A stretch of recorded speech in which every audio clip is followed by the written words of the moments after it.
Good day, folks. How is everyone doing? It's Matthew here. Today I'm going to show you the process of doing a two-stage dye and stain on this beautiful piece of quarter-sawn white oak. This has been water popped and sanded back because we are using an aniline dye, which is a water-based dye. This is Peacock Blue Aniline. This is from Lee Valley. I'm not going to go too in depth of the instruction portion of the dye. You're just going to follow the instructions that are provided by the manufacturer, but I will show you the process. So that will be our base.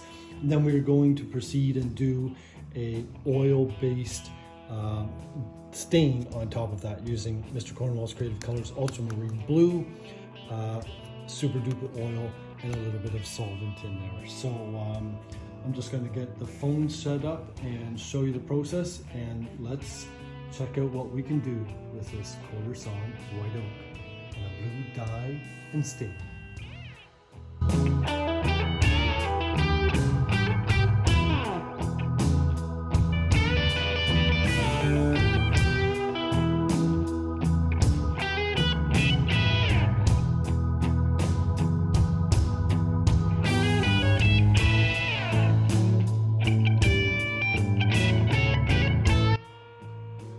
Alright folks, so there is the Peacock Blue Aniline dye.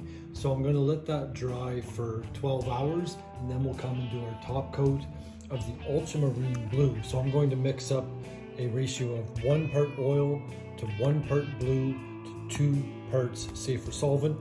Mix that up and then we'll be ready to go. And in the next part of the video, we'll be putting the oil-based stain on top. Let's go.